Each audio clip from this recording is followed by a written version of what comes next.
कि बिना प्यार का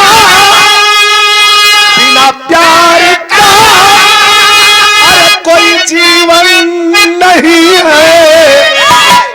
प्यार भरी जिंदगी का दुनिया में नाम है।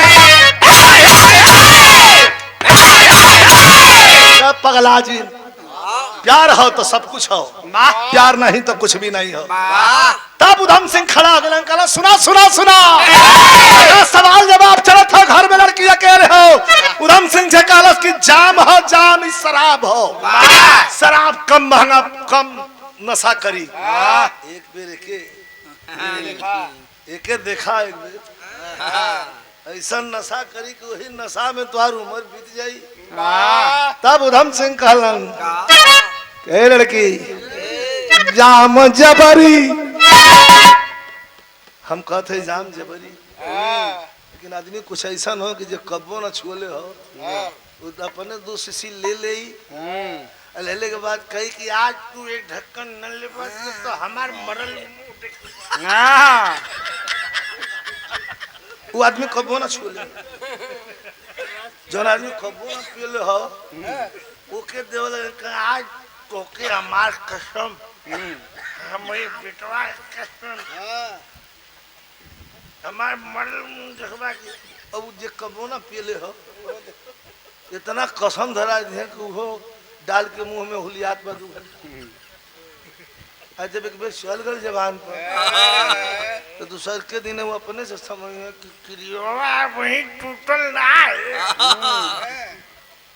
यही तरह आदत धर ली। पीना खराब नहीं, पिया आदमी तो खुद मौज ले, अब पी ले अपने या मौज ले दूसर की। इस समस्या बढ़िया अपने पी के अपने मौज ले, मौज में हो तो ठीक हो। अब अपने पी ले अब मौज दूसर क्यों ले, तनी ब्रेक हो गल तो बता ही दी तोरे लाखी कुल कहानी हो सूरज सीखला तोलन हमके तक पर्सनालिटी के हिसाब से कुल गावे के होला। कमवा अपन करी ला। दू जने रहलन, दोनों जने संगी रहना, संगवे बाजारे जाए, संगवे अपन दू शीशी लोग पिए, दूध ठे एक ना दूध ठे वहां पी ले, एक एक ठे धर चलना अपन और से पूरा दोनों जने संगी आ लुंगी दोनों जने पहला नीचे नेकर लंगोटा ना पही ना निखारा कपारे रहन बस अइले थे बैंक के यहाँ नारी रहल बड़ियार खनल, वही नारी में एक जाने गिर गई ना सरजू सरजू गिर गईला। सरजू गिरा कहाँ बिरजू ऐसे बढ़िया गद्दा दुनिया में नहीं हो। कल तब तुहार सेवा नारी में गिरल हो आ मुंह के बगल गिरल हो उठौना खड़ा कैल कल यहाँ खड़ा रहा का चाहता कहा हम पकौड़ी तनी गरम पकौड़ी खींचा कल तू यही जरा आवत है और गई पकौड़ी ले आवे तले उठूं के फिर एक बार गिरल या गिरल तो जो लुंगिया रहल तनु कपारे पे आ गई गिरल एकदम मुंह के बगल। अबे मैं सुतल हूँ कल कौन ढौलस रे लुंगी बिना टारे के सकती है। लुंगी भी टारे के सकती ना सजलौका होत रहल भाई। और से पकौड़ी लेके चलल हुन बिरजू कहाँ हुआ नारी में तकल तो वो अब ले ही रहा कल सुत गया तो ला सुतल खा तो खियावे के मुंह तो बंद वो पीछा में पकौड़ी धरावे लगल ला खाला तोरा पुरान संग हुआ खाला आ देह तनी हिलल डोलल तोले अब सरजू का हवा खुल गल तोले एक लात मारत हो बिरजू करना खुद पकौड़ी ठंडा तोले फूका लगला सर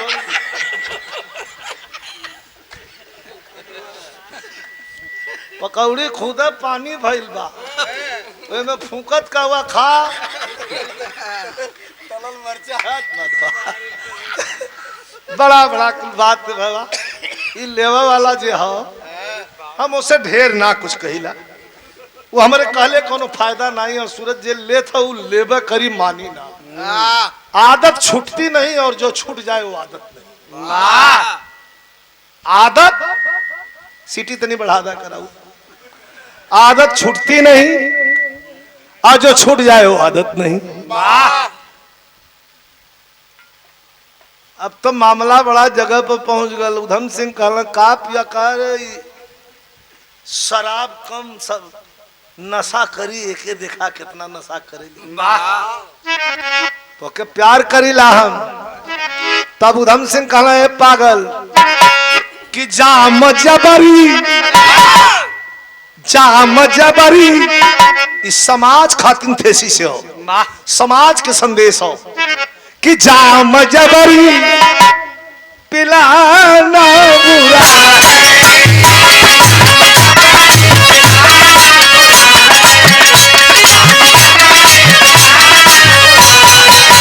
अरे जाम जबरी पिलाना बुरा है। अरे पिलाना बुरा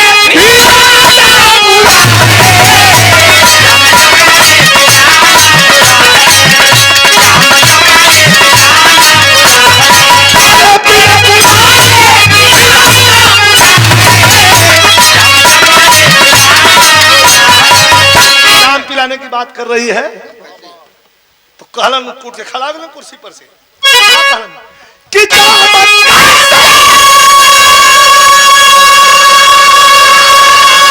अरे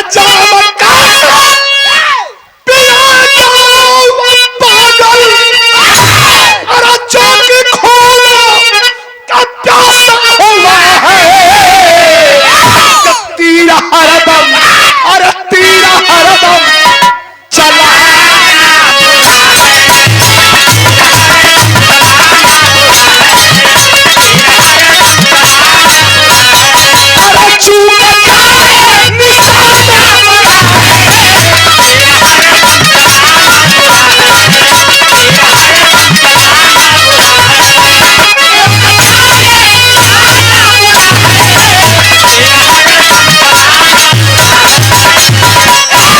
जाम कैसे पिएगा वो पागल जो कि खूनों का प्यासा हुआ है।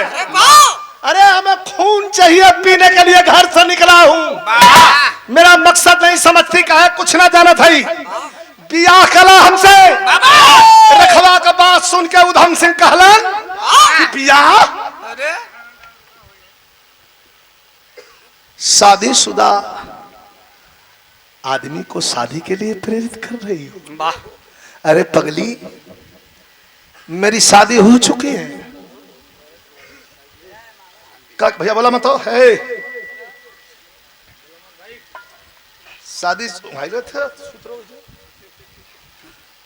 शादीशुदा आदमी को शादी के लिए प्रेरित कर रहे तब रोवे लगल। देखा मेहरारू को सबसे बढ़िया हथियार यह है कि जब कुल से हरिहन तो यह गंगा जमुना बढ़िया लगी।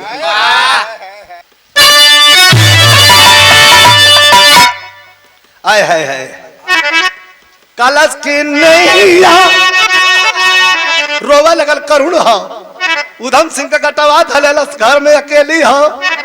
कलश की नैया के जनी तोड़ गवार पिया जीवन बदला।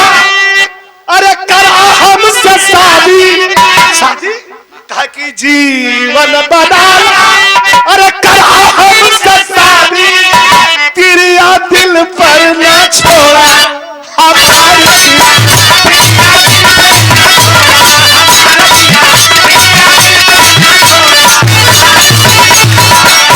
अरे पगली उठ के उधम सिंह ताली बजा के कलर सुन रहे पागल। अरे जवानी जिसकी पानी बन गई। अरे जवानी जिसकी पानी बन गई। कई कई ठटेरी है। सूरत कलन की इलाहाबादी पंधारी दादा इटेरी के शुरू कैले रहल। रामाधार खलीफा पंधारी दादा हमार पिताजी भी बिरहा गाँव कलकत्ता में सर्विस करते रहे। हीरा उस्ताद बुल्लू उस्ताद राम से कोई से बचल नहीं सबसे दंगल उनका और उन्हीं के चौकी पर खड़ा होकर हम अपन लकड़ी के करताल बना लेते थे। हिलाओ हिलाते रहे शुद्ध इतना बड़ा रही पिपरा ही की धरती से अमरेश भैया दो नमस्कार प्रदान कैलन है। बहुत बहुत प्रणाम सब इनके प्रणाम बा आशीर्वाद में आप लोगों का प्यार बनल रहे कलाकारन पर कहा तो राम दोस्त साथ के तेरी कहे का उनके ढोलक का तरीका रहल तनी महेंद्र याद करा कहा जवानी जिसकी बागी बन गई अरे बाधा सरफ कफन आए उधाम सिंह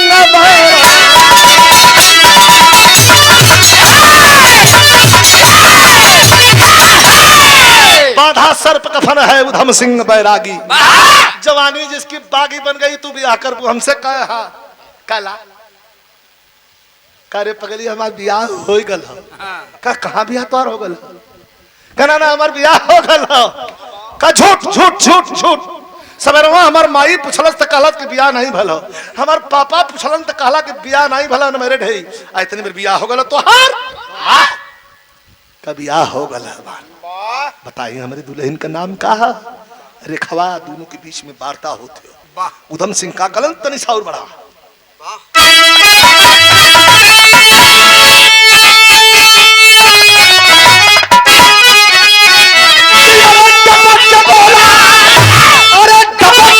उधम सिंह बैरागी सुंदर फांसी से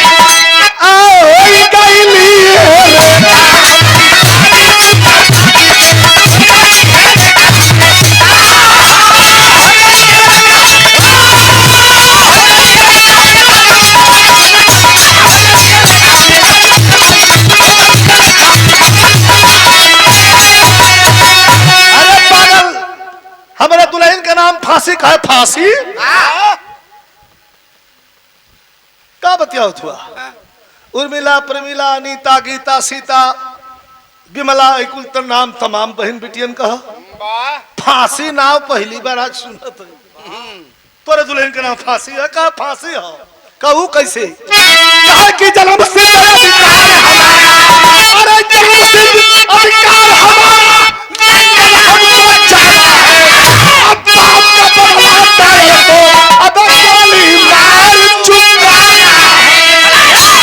मैं सीने में आग लेके पैदा हुआ हूं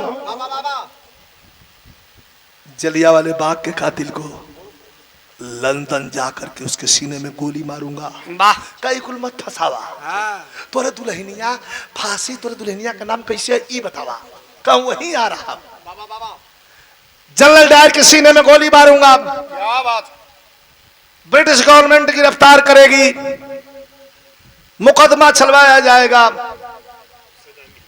और मुकदमा चलाने के बाद मुझे फांसी की सजा दी जाएगी फांसी के तख्ते पर झुल जाऊंगा वही मेरी सुहाग की रात होगी और फांसी मेरी सुहागन बीबी होगी दुल्हन होगी ताली बजा के उठ के खड़ी हो गई धनपत राव सेठ का बिटिया कह रहे बारे बहादुर अरे बारे बहादुर सही किसी ने कहा है इस वतन के बलवेदी पर वतन के इस बलवेदी पर जो वीर पुरुष चढ़ जाता है लड़कियां कलश की कोई सही कहले है पढ़ले है कहीं कि वतन के इस बलवेदी पर वतन के इस बलवेदी पर जो वीर पुरुष चढ़ जाता है वो जीवन धन्य हो जाता है और 7 पुस्त तर जाता है भक्ति करवा तोरे जीव के तरन तार हो लेकिन जो देश के लिए वतन के लिए जान देता है ओकरे 7 पुस्त का तरन तार होला ये लिखित हो देशभक्ति से बढ़ के कोई भक्ति दुनिया में नहीं है ना कहा अरे हमसे गलती हो गई हो कि तो आजादी का दीवाना है और आजादी के दीवाने को मैं अपने जुल्फों में बांधना चाहती हूँ sorry sorry sorry really sorry गलती हो गई जाके उधम सिंह का गोड़ पकड़ के बैठ गई क्या गलती हो गई इठे बात बताई कहे भाई बात बाकी है कहे हाँ कभी आ मत करा कहे तू तो सवाल है ना कहे दोस्त हमके बनाला भी रहा देखा घूम गई वीर की तरफ दोस्त बनाला हमके कहा दोस्त लड़का लड़की दोस्त हमारे नटई के हेठे ना उतरते लड़का लड़की दोस्त ना, अरे समय दोस्ती चल चाचा के 10-5 साल से लड़का लड़की नहीं तो ठीक 20-25-30 साल पहले जा हम उनके बचपना रहे 3-4 साल भल हमारे माता जी के 82-85 साल की उम्र में माता जी का हमारे स्वर्गवास भल। लेकिन मजाल का कि 85-85 साल की उम्र रहल कि मजाल का कि कपारे पर से धोती लुग्गा जो न साड़ी नीचे का पिताजी देखे हो चाहे हम लोग लड़का हम लोग दा हमेशा ही सर पर जो न होता पल्लू रहल। ये हमार संस्कृति रहल, हमार सभ्यता रहल। आज भी माता बहन जो पुरनकी लोग हुई हैं इस साड़ी पर से पल्लू नहीं गिरे देते, ये पर से पल्लू नहीं गिरती कपार पर से। अब नहीं किन के बात तुम बता दे। आजकल तो लहंगा उठा के चड्डी दिखा देते हैं। अच्छा ये कहाँ दिखला तू? दिखा दे तो हूँ बैठा तो हूँ भी दिखा दें। यूट्यूब पर कुल वायरल होकर खातिर दिखावे। अच्छा तो दिखावत हुए तब ना लोग घींचत हुई। जवन ना भयल लाला तौनो वही पर कुल करवा दे थो जोड़ के यार बजौता का है ना तू ना जनबा चला भयल कुछ न उतना ना कितना तो चड्डियो ना पहले रथे दिखा देते हैं। नहीं वो तो सुरेंद्र के मेहरारू दिखोले रहे ना ज्यादा के वहां मत जा नहीं होला ये सच्चाई है। वाह सुरेंद्र हमारे बहुत पुरान दोस्त होवन गौया हमसे 10 साल 5 साल पीछे को हुई हैं सूरज उनके घरे गल रही हम तो दिल्ली लिया गई उनके बनौले रही महुआ चैनल में जज बड़ा खुश रहा भैया हमको जज बना देता हमका चला बन जा। एक बाद और से लौटा तो कहला कि हमारे मेहरारू कहले भैया कि एगो तो मैं कसी कीन देता तब चला किनवा दे गए अट्टा मोड़ पर उनके मैक्सी किनवली वो जमाने में 700 का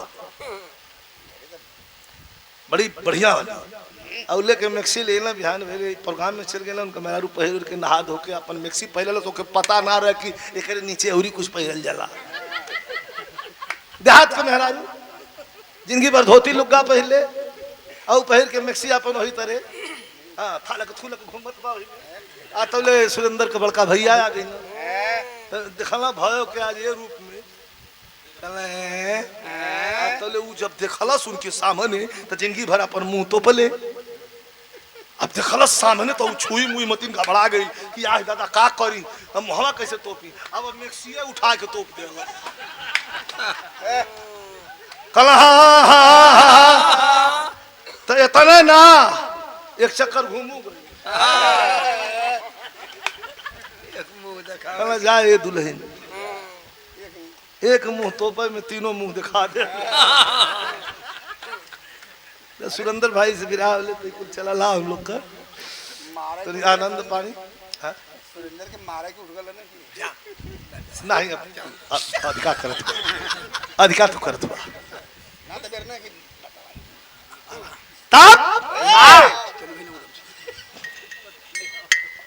आगे तो ऐसे ना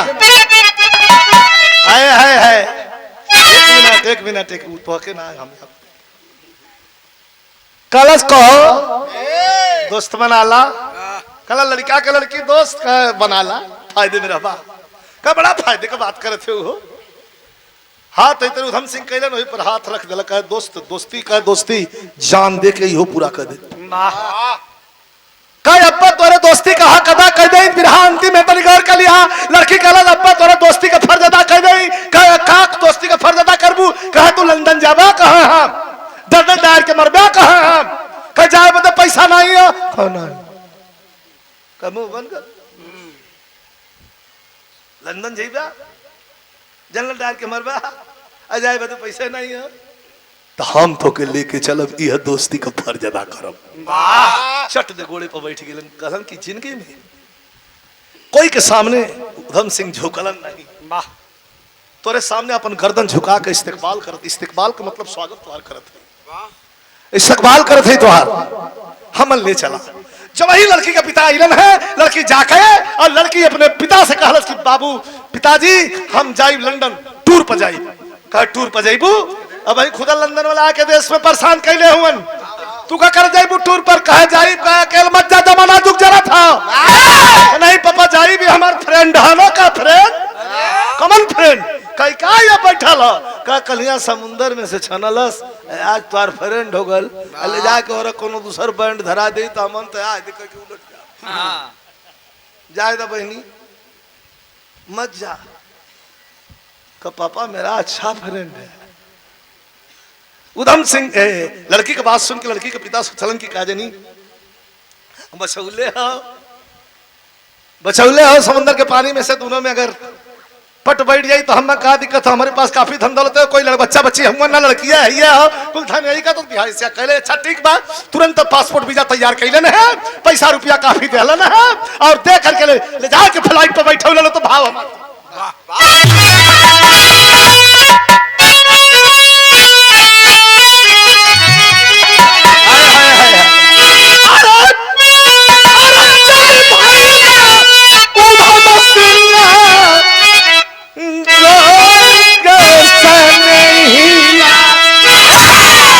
संगवा मेरे खा चलली बन के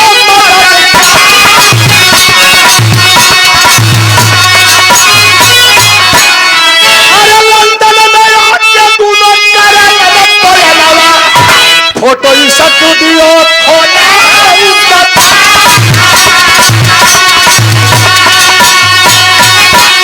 आज लंदन में फोटो स्टूडियो खोल दे दिखावटी कुल अपन कार्ड फाट बना के पैसा कमाई तो पहाड़ चढ़े ना 15 दिन बीतल है तौले एक दिन पहल एक बार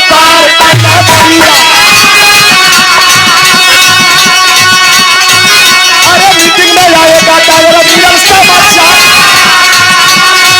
एक दिन अखबार आया द लंदन टाइम्स न्यूज तो वही पर लिखल रहल कि जनरल डायर साहब की मीटिंग है बगल के ग्राउंड में काला जनपत राज सेठ का बिटिया रे खवा का हो का एक बारवा पढ़ा का तब तैयार हो जाए लग बाजा बज जाए के चाहिए बोले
ताड़ ताड़ ताड़ गोली।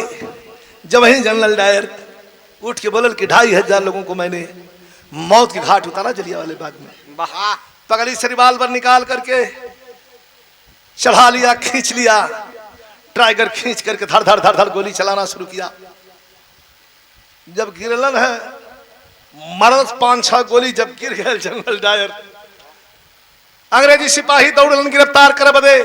पट्टा पंजाबी अपना हाथ ऊपर कर दिया, मैं समर्पण करता हूं। पिस्टल ले लिए, गिरफ्तार कर लिया।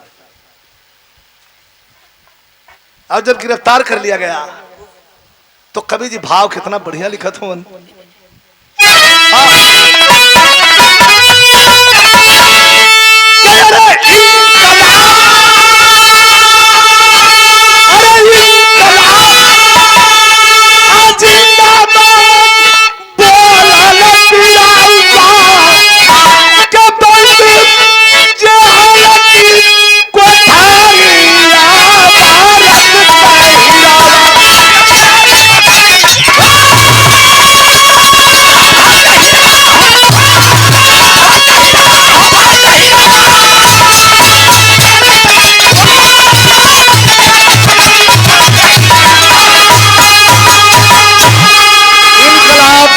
बात बोलल बिरवा, बंद जेहल की कोठरिया भारत के हिरवा। मुकदमा चलवाया गया, कार्रवाई शुरू हो गई। 5 जजों की खंडपीठ बैठ करके मुकदमे की सुनवाई कर रही है। जजों ने पूछा कि क्या नौजवान तुम्हारा कोई वकील है? कहा अगर इजाजत हो ब्रिटिश गवर्नमेंट को, इतराज ना हो तो पट्टा पंजाबी अपनी वकालत खुद करेगा। इजाजत है। वकील ने पहला प्रश्न किया कि माय लॉर्ड योर ऑनर, इस गुस्ताख आदमी ने, इस इडियट ने हमारे देश के इतने बड़े ऑफिसर के सीने में गोली जलाया, क्यों मारा जरा पूछिए। उधम सिंह जवाब में कहा कि सरकार 2500 बेगुनाह लोगों के सीने में गोली साले ने क्यों मारा, जरा आप भी पूछिए। जानते हो इसकी सजा क्या मिलेगी? मैं जानता हूं, फांसी। कलम तोड़ दिया गया। कल 12 बजे फांसी पर चढ़े के गीत का आखिरी लाइन हो, कल 12 बजे फांसी पर चढ़ना है और दोपहर के सुबह के 10 साढ़े 10 बजे कल 12 बजे फांसी पर चढ़ना है। जेलर बड़ा उदास मन से आया, फांसी की खबर ना दे लेकिन कल तुम्हें फांसी पर चढ़ना है। जवान को यह नहीं बताया गया कि तुम्हें फांसी पर चढ़ना है कल, लेकिन जेलर को पता चल गया। जब जेलर पहुंचा तो गुरु ग्रंथ साहिब पढ़ रहा था। कह रहा है क्या? जेलर पूछा उधम से अंतिम इच्छा कहो दीवाना, तुम्हारी कोई अंतिम इच्छा है तो बताओ। क्या क्यों, टाइम हो गई क्या? कहा कल तुम्हें फांसी 12 बजे 12:10 पर फांसी पर चला दिया जाएगा। क्या 12:10? क्यों? आज ही 12:10 पर क्यों नहीं? ये देखा, मौत से आदमी डराला, लेकिन उधम सिंह कह रहा कि कल 12:10 पर क्यों? इच्छा तो है, बदल सकते हो तो बदल दो। मेरी अंतिम इच्छा जानना चाहते हो तो बदलना है तो बदल दो। कल 12:10 की फांसी आज 12:10 पर बदल दो। क्या ऐसा कर सकते हो? क्या नहीं कर सकते? हमारे पास फांसी की सारी व्यवस्था अवेलेबल नहीं है, कल ही फांसी होगी। और कुछ मांग लो। क्या पूछ रहा है जेलर? जेलर पूछा उधम से अंतिम इच्छा कहो दीवाना। क्या मांगा? कहा कि मेरे सिता की राखी वस्तु भारत में पहुंच जाना, करबर खला से दीदारिया भारत के इरादा। दुनिया में कोई नहीं, माता पिता पहले मर गए, हमारे खौफ में मतारी मर गई, पिता के सीने में इस साले ने गोली मार दिया। दुनिया में कोई नहीं है। एक मेरी दोस्त है जिसके प्रयास से, जिसके मदद से इस नेक काम को अंजाम दे पाया हूं। रेखा को बुला दीजिए। यही है, बता दिया। पुलिस भाग करके पहुंची। रेखवाए आई जब घर से तो बिरहा का रूप चेंज हो गया। साड़ी पहने हुए, भर भर कलाई चूड़ी पहन के आके उधम सिंह के सामने हाथ में कुछ ली है, खड़ी हो गई। कहा हंसते हैं उधम सिंह। जब गलियारा में से बाहर निकलने लगलन तब 62-65 किलो वजन रहा उधम सिंह का, और 50 किलो का लोहे की जंजीर गले में पहना दिया गया है। जब चलल तो जना की कोहबर से दुल्हा चलल। देख करके रेखा को बड़ा कस के हंसा और कहा कि आज तो बड़ी खूबसूरत मूर्ति लग रही हो। कैसा चीज मांगा याल है? उधम सिंह कहा कि मरने वाले से मांगने की इच्छा रखती है। अरे पागल, मैं अभी फांसी पर चढ़ जाऊंगा कल 12:10 पे। कहा टाइम बहुत है, चाहबा तो दे देबा। कहा जान मत मंगिया। ये दीवानगी देखिए। उधम सिंह कहा कि जान मत मांगना, जान किसी को दे दिया, जान छोड़ के जो मांगना हो मांग ले। कहे जान न मांगो तो और दुल्हन फांसी है। कहे हाँ, उससे मिलने का मुहूर्त आ गया है। कहा वही का हम शबत बना दा। कहे अर्था? कहे कि हमरे मांग में सिंदूर डाल के तब जइया है दुनिया से। रोने लगा उधम सिंह। कहा कि अरे पागल, माता पिता हमारे मर गए, परिवार के लोग मर गए, कभी उधम सिंह के आंख से आंसू नहीं गिरा, लेकिन तेरे पागल प्रेम ने इस पत्थर दिल उधम सिंह को पागल बना दिया है। रुला दिया। तू सिंदूर मांग रही है, अरे कल फांसी चढ़ जाऊंगा, तू बेवा हो जाएगी रे पगली। कौनो बढ़िया आदमी देख के, अच्छा लड़का देख के, तू तो खुद ही, तेरे पास धन है, दौलत है, हुस्न है, सुंदर है, कर लेना। 2 कदम पीछे हटती है लड़की, सुना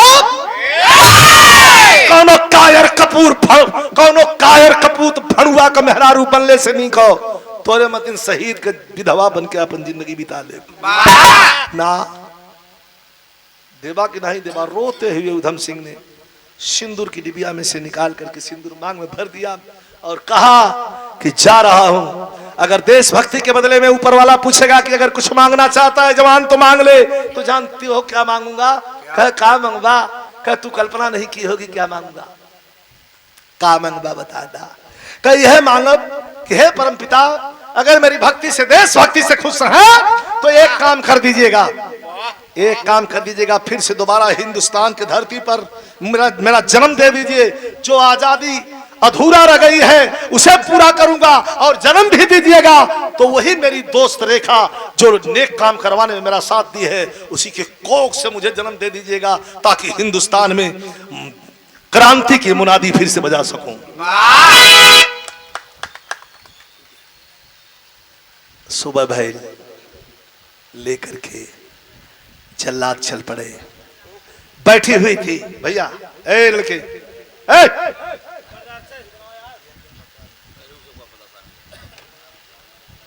बैठी हुई थी, इंतजार कर रही थी। 12:10 पर फांसी चढ़ाया गया। 4 बजे स्ट्रेचर पर सुला करके और सफेद कपड़ा उड़ा करके कोहबर से दुल्हा को विदा कर दिया गया। लाश के रूप में परिवर्तित है उधम सिंह। मुंह खोल करके और अपने मांग का सिंदूर उसी के चरणों पर धोती है, वही जलाई और वहां से लेकर के चिता की राखी ग्राम करनाल पंजाब में आती है। वहां से जवानों के बीच में संदेश देने के बाद पहुंचे तीर्थराज प्रयागराज। गंगा जमुना सरस्वती के पावन धार में जवान को हमेशा हमेशा के लिए विलीन कर दिया गया। ये हमारे भारत का और आजादी का स्वर्णिम इतिहास रहा। ये मरने वाले लोग थे। तो कवि का भाव है, गुरु बिहारी गुरु गणेश गुरु राम